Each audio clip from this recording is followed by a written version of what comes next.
Chapter 2443 The 100 Monkeys Effect 1. At this moment, Professor Leonardo da Vinci was sitting at a metal table made of a special alloy, his hands supporting his chin, his eyes sparkling with wisdom. He spoke slowly, his tone low and magnetic. Zhang-Yi, do you know about the 100 Monkeys Effect? Zhang-Yi frowned slightly, pondered for a moment, and then shook his head. Professor Leonardo da Vinci smiled and drew an arc in the air with his pen. The 100 Monkeys Effect is a psychology and group consciousness experiment from the last century. Scientists observed a troop of monkeys on a deserted island, and they taught one of the monkeys how to use tools to wash sweet potatoes. What's amazing is that once the 100th monkey learned this behavior, the other monkeys that had never been in contact with the monkey troop on the island also began to spontaneously imitate this behavior. He paused, his eyes flashing with a meaningful light. At that moment, for the first time, humanity suspected that consciousness, or rather, the collective unconscious, is interconnected on some deeper level. It is not merely a matter of individuals, but a psychological resonance that transcends time and space.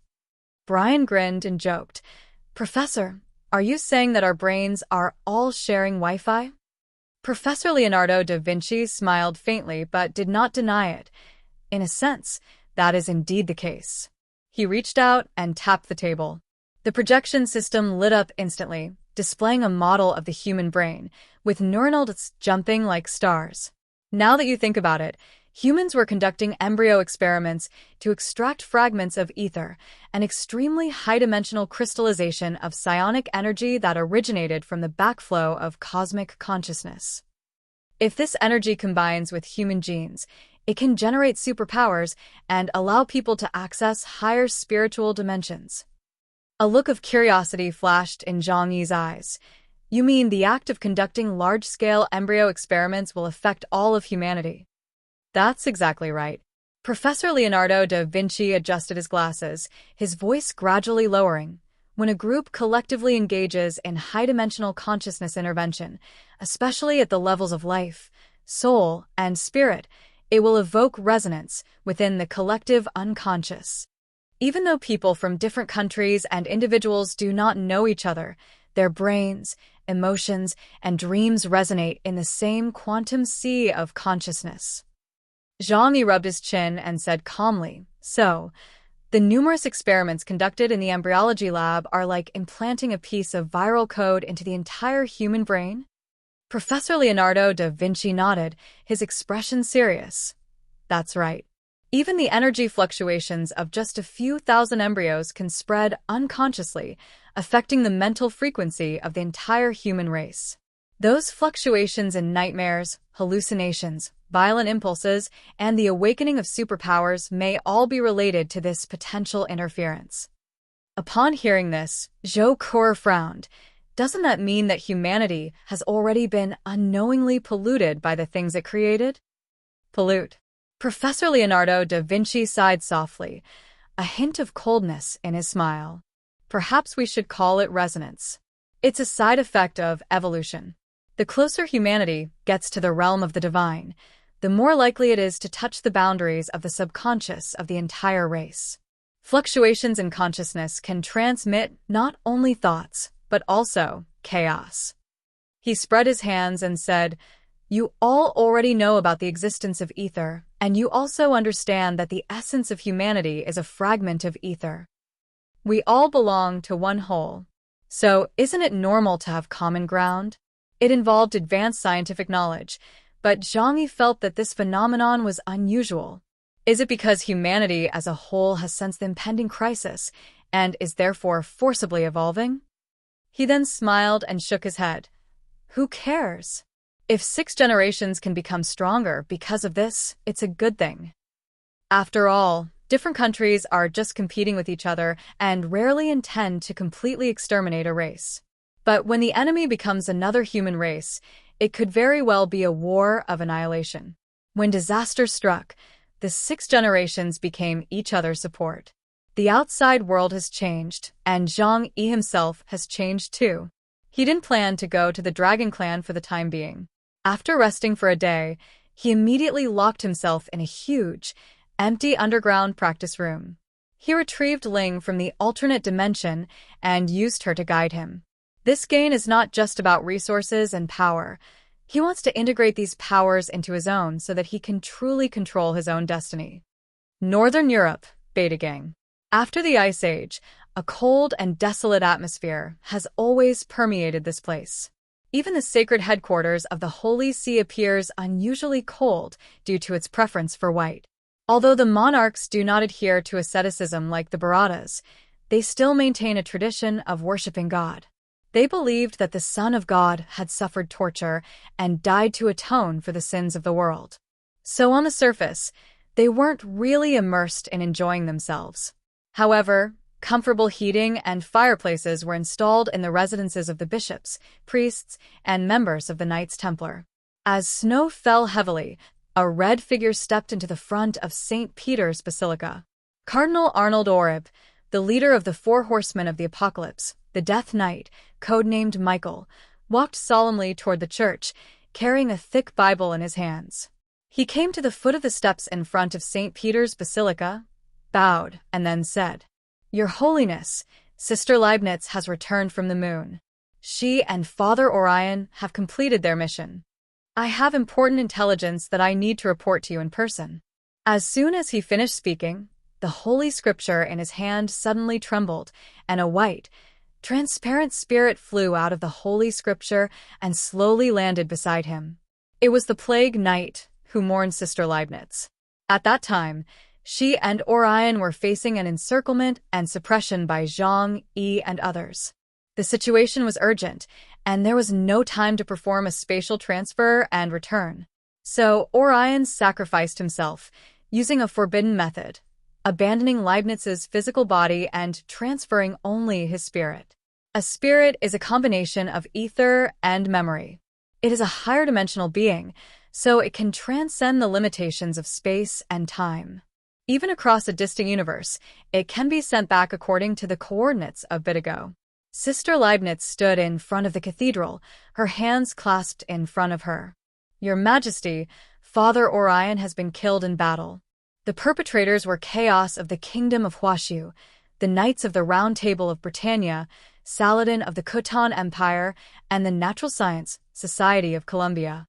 Despite facing encirclement and suppression from multiple powerful enemies, we have lived up to your expectations and completed the collection mission."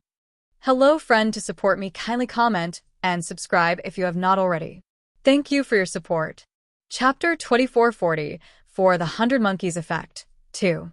The news brought back by Sister Leibniz has already attracted considerable attention. When her spirit was brought back to the church, the surrounding Christians were shocked and uneasy. The fact that this nun, who once devoted herself to the convent, is now appearing in spirit form indicates that her physical body has been completely destroyed. Inside the Pope's palace, Cardinal Arnold Oleb, carrying the spirit of Leibniz, approached the steps and requested an audience with Pope Alexander X. Almost everyone felt sorry for the tragic fate of this former clergyman, especially when her spirit appeared before the Pope. The silence and solemnity of that moment made the entire church seem exceptionally sacred.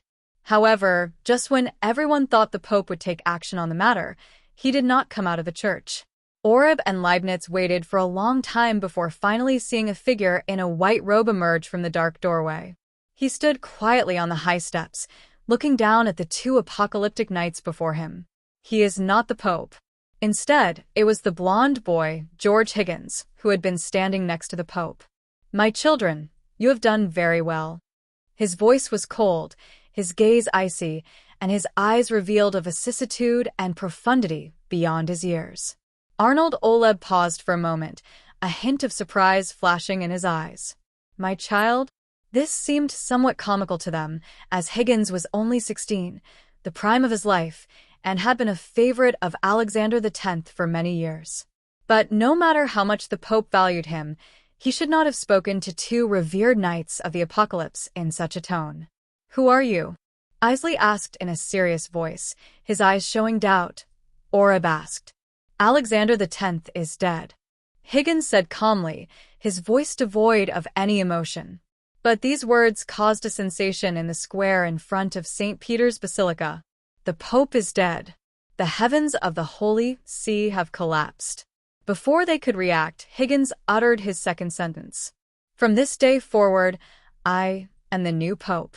He slowly raised his palm, and a sacred radiance emerged from his palm, eventually appearing before everyone as an ancient book. The pages were worn and tattered, as if they had been unearthed from the dust of time. However, its dilapidated state cannot conceal its sacredness. On the contrary, it gives people a sense of the vicissitudes of time and its enduring existence. That's the original Book of Revelation, Orib and Leibniz said in surprise. The Book of Revelation is the authority of the Pope, and only the Pope himself can control it. Even if he bestows it upon his subordinates, he can take it back at any time. It embodies the grand vision and power of the entire Holy See over thousands of years. Only the most devout believers can master it. However, at this moment, it actually appeared in Higgins' hands. This means that Higgins has gained the approval of the apocalypse. This is not a simple bloodthirsty usurpation of power, but a divinely granted authority. George Higgins, that young and handsome boy, has now directly announced that he will inherit the papacy. A moment of silence fell over the scene, as if all these changes were difficult to adapt to. George's temperament and aura are not like those of a young man. Instead, he gives off an unusually profound and ancient feeling. Arnold tried to speak, but the words failed him. George simply smiled slightly, his eyes concealing a secret unknown to others. You are? Orib's eyes suddenly widened. He looked up at Higgins and seemed to see something in those eyes that should have been young and clear, yet were clearly filled with vicissitudes. Greetings, Your Holiness the Pope. Cardinal Oribu, who was originally the most likely successor to the papacy, respectfully lowered his head. Leibniz seemed to understand something as well, and placed his hands on his chest and bowed. The Knights of Apocalypse had already expressed their approval of Higgins' position, and although the others had doubts, they still bowed to show their support for his ascension. From this day forward, I will assume the office of Pope. You may call me St. Peter too. The current Betagan is no longer the Betagan of the past. George said calmly, as if he had foreseen everything. Leibniz's death and the appearance of her spirit signify that we are entering a new era. And I am the one who will lead the church into the future. Everyone felt that aura. It seemed that George's gaze and presence had plunged the entire hall into a suffocating atmosphere. Although he was handsome and gave off a very approachable vibe, his deep eyes and resolute attitude made him appear much older than his actual age. The change of Pope, the tragedy of Leibniz, and the sudden rise of Higgins plunged the Byzantine into unprecedented turmoil. Inside St. Peter's Basilica, on the throne made of gold and jewels, Alexander X, who had lived for over 120 years but was now nothing but skin and bones, had completely turned into a pile of skeletons. Higgins looked up at the sky. It was daytime, but he could vaguely see the pale shadow of a moon. Mammon, Samuel, 5 more are left. The training room deep within the Tianhai Fortress in Tianhai City, District. Zhang Yi remained in seclusion, absorbing the power he had gained from the Lunarians and Samuel, preparing to face an even more intense storm. During this time, everyone was quietly making plans. The future world was no longer peaceful. Everyone has their own goals and tasks, and the relationships between them begin to become intricate and complex. Zhang Yi also knew that no matter how strong he became, the challenges of fate would always approach him in more unimaginable ways. During his 3-day seclusion, Zhang Yi immersed himself in the meditation techniques taught by the Black Moon Priest. This meditation method was completely different from any cultivation method he had ever encountered before, bringing him unprecedented inspiration and insights. Compared to Wang Yangming's The Philosophy of Mind, this method of meditation is more detailed and profound, like a treasure trove explaining the laws of the mind and the universe, guiding him into a new realm. The core concept of meditation is exactly the same as that of the philosophy of mind. I think, therefore I am. This short philosophical proposition lingered in his mind for a long time. Meditation is not simply reflection, but a deeper level of perception and understanding. Zhang Yi realized that superpowers were not simply a matter of strength.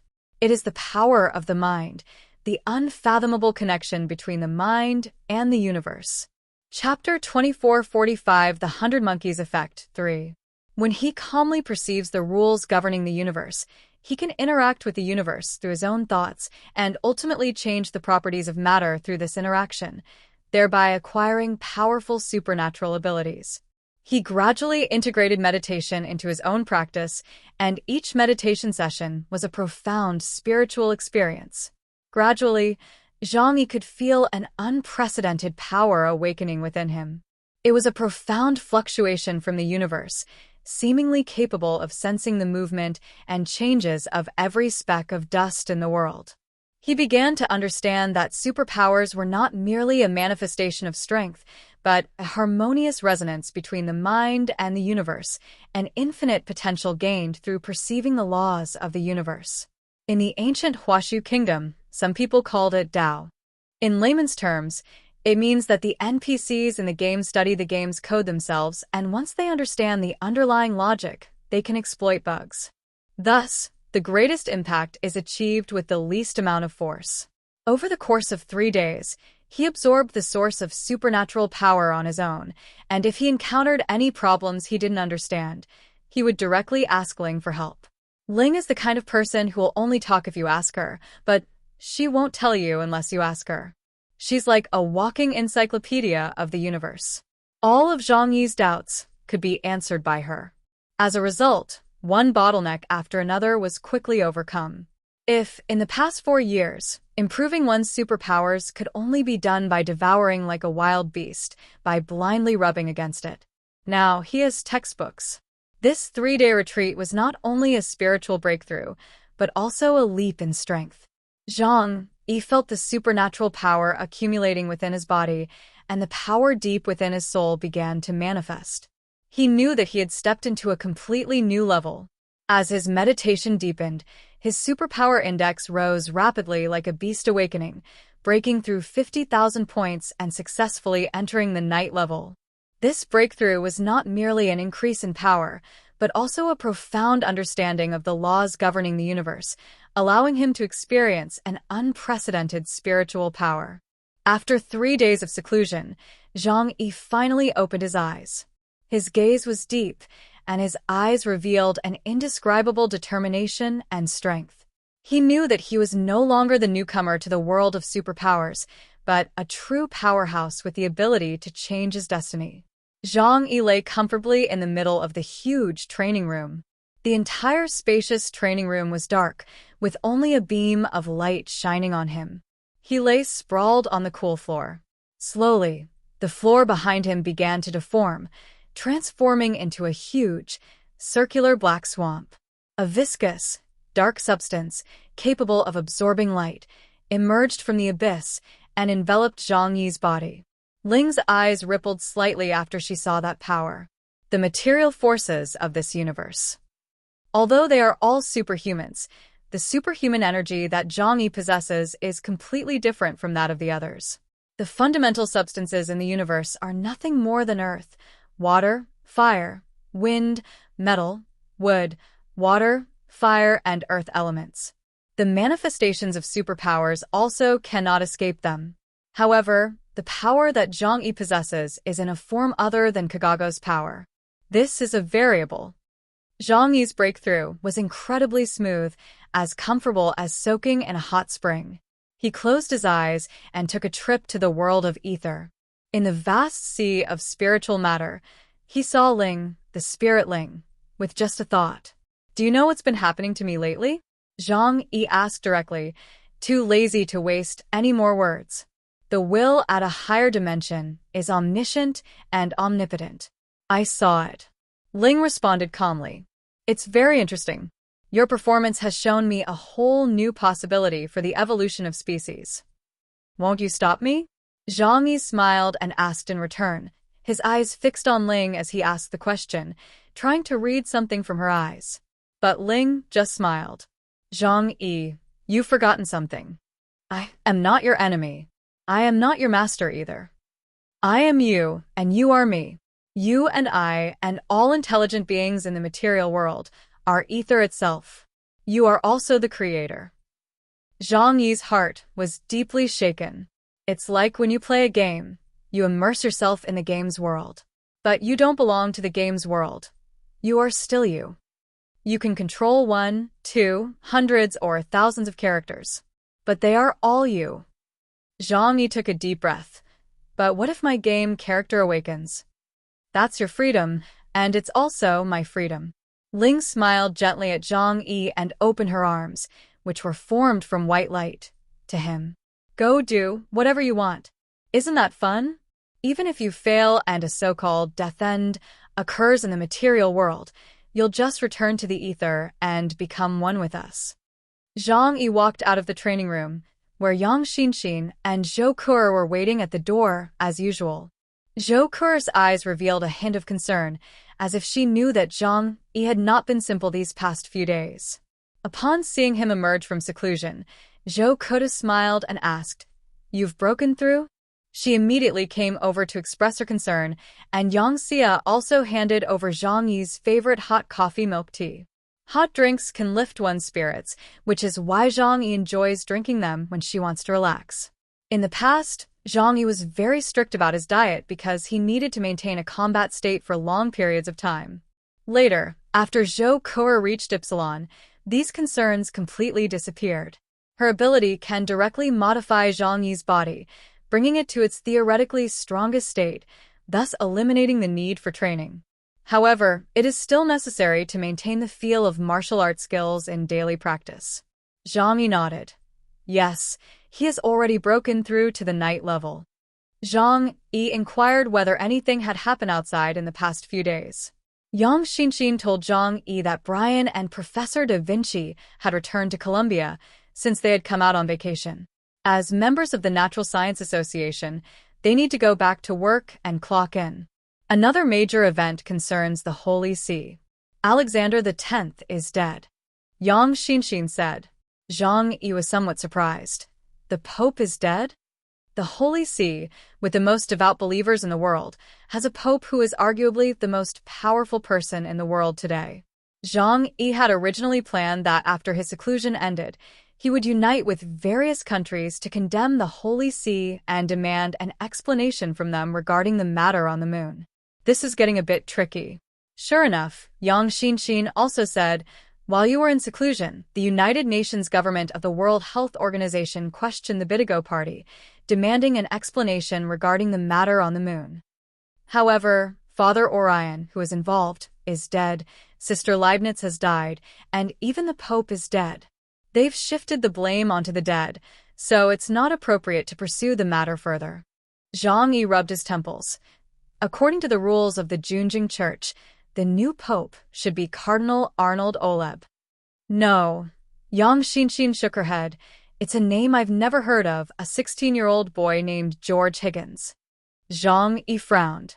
He had a vague feeling that the Holy See was plotting something. Let the coalition government talk to the Betigans about this. But they probably won't get much benefit from it. With death comes the end of debts, and continuing to argue won't yield much result, so Zhang Yi didn't intend to waste his energy on it. Next, we should go see Guanlongyue. Zhou Ke and Yang Xia exchanged a glance, their eyes sparkling with excited joy. Zhang Yi has now reached the level of Zhenglu, the gatekeeper of the underworld, whom they could only look up to in the past. This also means that the people of Tianhai City have the strength to contend with some powerful underground civilizations. Even disregarding the Drucker's cosmic-level overpowered abilities, they are already capable of protecting themselves in the apocalypse.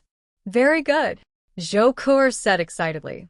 Yang Xia excitedly added, everyone will be very happy to hear this good news. She was referring to the team members. This information is currently confidential and will not be leaked to the public. If you ask why, it's naturally Zhang Yi's old habit. Yang Xinxin walked over and looked at Zhang Yi as if admiring a perfect treasure, her eyes sparkling with anticipation. Brother Zhang Yi, let's go to Xingjing. I've already informed Guanlongyue beforehand, so we can just go directly there. Dear viewers, Thanks for staying with me. We'll try to get you more updates. Please like and subscribe and share the video with your friends. Love you all.